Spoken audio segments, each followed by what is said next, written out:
हम बचपन से सुनते आ रहे हैं, पढ़ोगे लिखोगे बनोगे नवाब, वरना सड़कों पर मांगोगे हिसाब। लेकिन आजकल के ज़माने में जैसे जैसे महंगाई बढ़ रही, वैसे वैसे ही ये लाइन उल्टी हो गई। आज का सच ये है, पढ़ोगे लिखोगे स्ट्रेस में मरोगे, लेकिन अगर थोड़ी एक्टिंग आती है तो सड़क पर बैठ के करोड़ों कमा लोगे। जी हाँ, आज हम आपको मिलवाने जा रहे हैं उन लोगों से जिन्होंने भीख को बिजनेस बना लिया। जहाँ हम लोग तनख्वाह का इंतजार करके पकोड़े बेचने के बारे में सोचते हैं, वहीं ये लोग भीख मांगकर इतना कमा चुके हैं कि किसी के पास दुकानें हैं, कोई फ्लैट का मालिक है और कोई तो मोर्टगेज फ्री मिलियनर बन चुका है। क्यों हिला डाला ना। ये लोग हैं जो एक हाथ में प्याला रखते हैं और दूसरे हाथ में property papers. So welcome guys. अगर आपको लगता है कि आप सब कुछ जानते हैं तो एक मिनट रुकें, क्योंकि टॉप 10 नेक्स्ट चैनल पर आपको वो हक़ाइक़ मिलेंगे जो गूगल पर भी नहीं मिलते। अभी सब्सक्राइब करें, वरना बाद में आप बहुत पछताएंगे। नंबर 1 पर आते हैं भारत जैन, दुनिया का बिजनेसमैन भिखारी। मुंबई की तेज रफ्तार जिंदगी में एक शख्स है जो रोज सड़क किनारे बैठा होता है। लोग इसे देखते हैं, तरस खाकर कुछ पैसे देते हैं और वो दिल में कहता है, thank you for your contribution. ये पैसा अगले फ्लैट की ईएमआई में लगेगा। इसका नाम है भारत जैन और इसका लक़ब है richest beggar in the world. Bharat भाई के पास मुंबई में 2 फ्लैट्स हैं, 2 शॉप्स हैं जो महीने का 30,000 रुपए किराया देती हैं और रोजाना 2,000 से 2500 की आमदनी करते हैं, वो भी बगैर बॉस, बगैर डेडलाइन और बगैर स्ट्रेस के। भाई के पास पैसा इतना है कि अगर वो चाहे तो अपनी भीख से आईपीएल की टीम भी खरीद सकता है, जिसका नाम होगा मुंबई बैगर्स 11। एक बार एक रिपोर्टर ने पूछा, भारत जी, इतना कुछ होने के बाद भी सड़क पर क्यों बैठते हो? तो भाई ने जवाब दिया कि मेरा पैशन है। लोग क्रिकेट खेलते हैं, मैं भीख मांगता हूँ। नंबर 2 पर आती है कृष्णा कुमार गाइड, साफ सुथरा फकीर। कृष्णा वो बंदा है जिसे देखकर आप कंफ्यूज हो जाओगे, यार ये बंदा भीख मांग रहा है, ये इंटरव्यू देने आया है।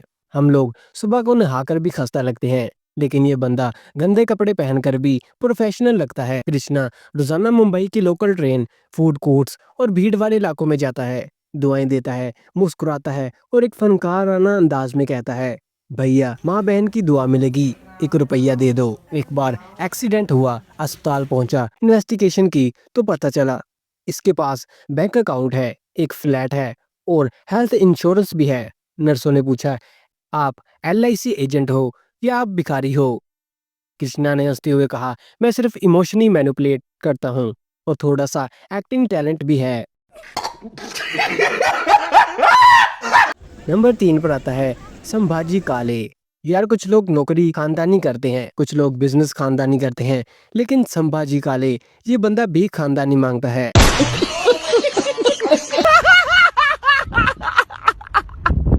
संभाजी, उसकी बीवी और इसके तीनों बच्चे सब अलग अलग कॉर्नर्स पर ड्यूटी करते हैं। ये पूरा खानदान शाम को घर वापस आता है, जैसे बैंक ब्रांच क्लोज होने के बाद पैसा जमा करवा रही हो और घर का हेड हिसाब लेता है, बेटा तूने आज 400 कमाए, तेरी बहन ने 600, बीवी जी आपने माल से 800 रुपए कमाए। इनकी फैमिली की मंथली इनकम 50,000 रुपए से ज्यादा है। यार हम लोग फ्रीलांसिंग करते हैं, एफिलिएट मार्केटिंग करते हैं, ये लोग भीख लांसिंग करते हैं। और सबसे मजे की बात, नेबरहुड में सबको मालूम है कि इनके पास घर भी है, जमीन भी है, लेकिन फिर भी हर सुबह शक्ल बनाकर निकलते हैं जैसे करण जौहर की फिल्म में एंट्री हो रही हो। ये कहानी है एलिशा नामी खातून की, जो सऊदी अरब के जद्दा शहर की मशहूर भिखारन थी।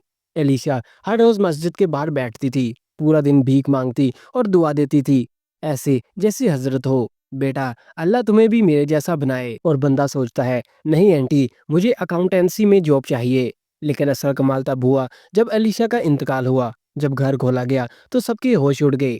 एक लोकर में 10 लाख सऊदी रियाल, जो पाकिस्तानी तकरीबन 30 करोड़ रुपए बनते थे, सोने के जेवरात, चांदी के चमचे और बैंक स्टेटमेंट्स जितनी किसी पॉलिटिशियन के पास भी ना हो। लोगों ने कहा ये भिखारी थी या दुबई की रियल एस्टेट क्वीन। मजे की बात यह है कि पड़ोसियों ने बताया कि एलिशा कहती थी, मैं अल्लाह के लिए भीख मांगती हूँ, लेकिन लोकर में पैसा, अल्लाह बैंक में था। Simon right. अब मिलते हैं लंदन के इलाइट भिखारी से। सिमोन लंदन की सड़कों पर मांगता था। जब ये किसी से मिलता था तो ऐसा लगता था जैसे 5 दिन से नहाया ही नहीं, लेकिन रियलिटी में इसके नाम 3 लाख यूरो का फ्लैट था। एक दिन पुलिस ने इसे पकड़ा और कहा, sir begging is illegal here. तो सिमोन ने कहा, भाई मैं बैगिंग नहीं, पब्लिक इंटरेक्शन कर रहा हूँ। इस डेली इनकम तकरीबन 150 से 200 यूरो है। और जब पुलिस ने बैकग्राउंड चेक किया तो एक रिपोर्ट में लिखा आया, Simon owns a mortgage free flat in London, no loans, no job, just pure talent. यानी भाई ने काम नहीं किया, बस धोखा और ड्रामे को बिजनेस बना लिया। लोग ऑफिस में 9 to 5 बैठते हैं, ये बंदा पार्क बेंच पर बैठा बॉस बन गया।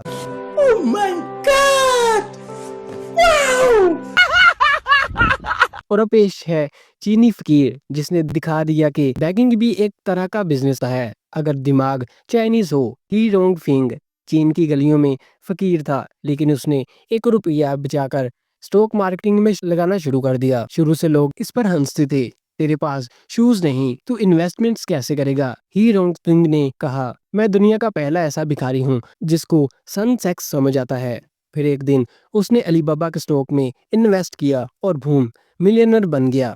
आज इसके पास खुद की इन्वेस्टमेंट कंपनी है।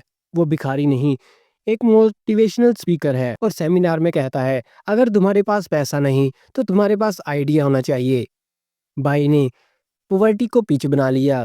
तो दोस्तों, ये तो वो फकीर जो फकीर नहीं बल्कि अंडरग्राउंड बिजनेसमैन टाइकॉन्स थे। आप कहीं भी हों, कुछ भी कर रहे हो, अगर आपके पास आइडिया हो, एक्टिंग का टैलेंट हो और थोड़ा सा इमोशनल मैनिपुलेट हो करने का स्किल हो, तो आप भी एक करोड़पति भिखारी बन सकते हैं।